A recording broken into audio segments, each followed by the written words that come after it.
Hello, ladies and gentlemen, and welcome back to the podcast. And today I'm going to go my review of WWE's Smackdown. Starting off the evening, go to our first match of the night. It is LA Knight versus Santos Escobar. I thought it was a good match. Back and forth matchup between LA Knight and Santos Escobar, with LA Knight keeping the pace of the match. Santos then hits a 619 on LA Knight. LA Knight gets up, hits a power slam on Santos Escobar in the middle of the ring. After that, Logan Paul ends up showing up in the match. He tries to attack LA Knight, but LA Knight attacks Logan Paul, which allowed LA Knight to hit the finish on Santos Escobar, pins him for the 3, and your winner of the match is LA Knight.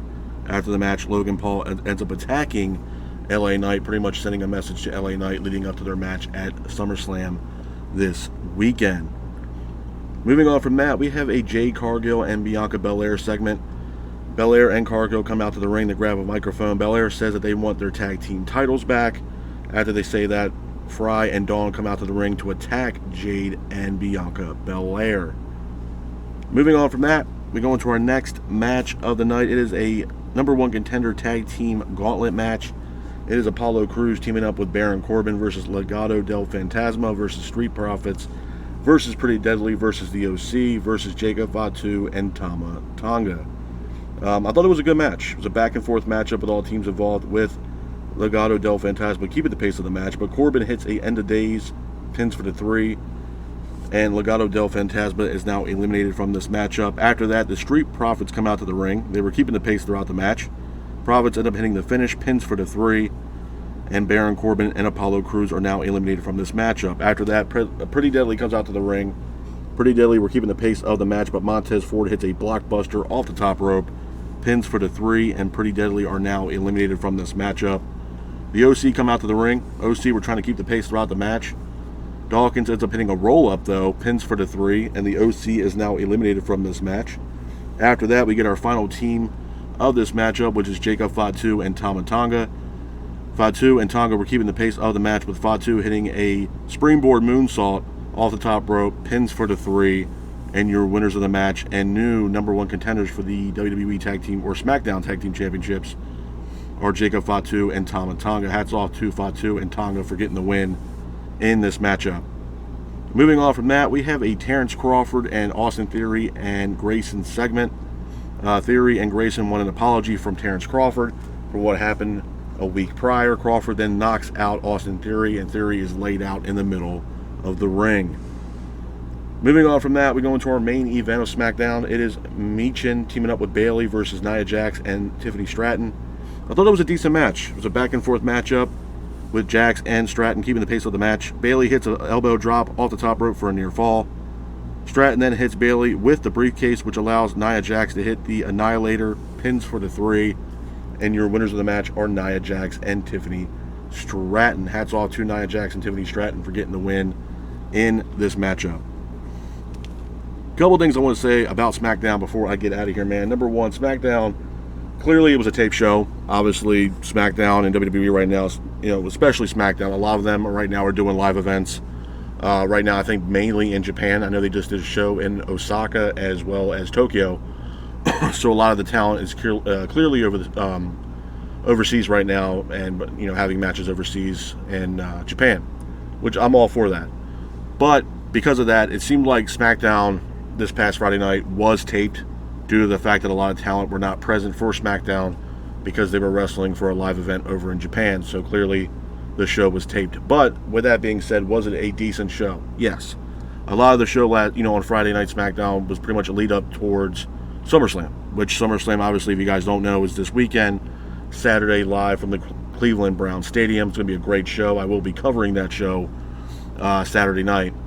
But a lot of this was just to build up and lead up towards SummerSlam. SummerSlam's obviously one of WWE's big 4 pay-per-views every year, and this SummerSlam looks like they're going to knock it out of the park, man. This SummerSlam looks really good from top to bottom. The card is absolutely stacked, and I'm definitely looking forward to it. But the other thing I want to talk about was SmackDown too, man. And again, if you guys don't know this, I don't know why you wouldn't know this, but it seems to me the SmackDown, the show itself is based a lot around obviously what Cody Rhodes is doing, being the fact that he's current WWE champion, as well as the Bloodline. And the Bloodline to me is trying to do whatever they can to take over Friday Night Smackdown, and they're doing a great job by doing so. I've said this multiple times now, even before I started covering Raw and SmackDown, that, you know, with the addition of Jacob Fatu coming in, and, you know, Fatu aligning himself obviously with the Bloodline was only going to get stronger. Fatu is a force to be reckoned with, man. I mean, the matches that he's had so far have been great. The storylines with obviously the Bloodline with Cody Rhodes and Kevin Owens and Randy Orton, you know, Fatu's been a part of all that. So, to me, bringing in a guy like Fatu, you know, being the extra muscle, if you will, for Solo Sikoa, I think is great. With that being said, do I expect a lot coming out of SummerSlam? Yeah, I do. You know, I know a lot of people are speculating that Roman Reigns might return, come back as a babyface, and attack Solo Sikoa to get his spot back at the head of the table and be, once again, the tribal chief, which I think the storyline writes itself, to be honest with you. But to me, if you're not a fan of the Bloodline, then you're probably not going to really want to watch SmackDown. And SmackDown right now, for what it's worth, you know, it's pure Bloodline at this point, which I'm all for that. I think it's one of the best, if not the greatest storyline in WWE history, you know, especially with the Cody Rhodes story, you know, and him finishing his story, if you will, at WrestleMania that happened in Philly. You know, it seems like all the stars are aligning for the Bloodline to have a civil war, if you will, within the Bloodline. Obviously, the return of possibly Roman Reigns. I don't know where you would factor in The Rock into that, but I'm sure he'll be a part of that storyline as well. Jimmy and Jey Uso, you know, so obviously, you know, the stars are starting to align slowly for a civil war, if you will, between the Bloodline. And what better way to do that than at Survivor Series? You have a, you know, 4-on-4 or 5-on-5 Survivor Series matchup, War Games type matchup, winner takes all. You have Roman Reigns' Bloodline versus Solo Sikoa's Bloodline. The winner of that becomes the new tribal chief, if you will. And I think it just, the storyline writes itself. And it's a great story.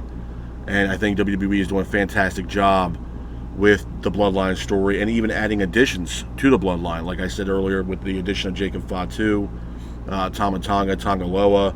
I know there's been speculation about bringing in Hikuleo as well. I heard through the grapevine that he had signed with WWE as well. So bringing in someone like Hikuleo to be a part of this Bloodline storyline would be great. It'd be a great addition to the Bloodline, whether, you know, he teams up with Roman or he teams up with Solo Sikoa. I'm all for it. I think the sky's the limit right now for the Bloodline. I think, you know, obviously with Jacob Fatu and Tama Tonga winning the #1 contender match for the tag team gauntlet match, you know, obviously it gives them a title opportunity against Ciampa and Gargano, which I believe that match might take place at SummerSlam. I would not be shocked if we saw Jacob Fatu and Tama Tonga walk out as the new SmackDown Tag Team Champions. I would not be shocked. But with that being said, I also would not be surprised if Cody Rhodes ends up beating Solo Sikoa and retains the WWE Championship.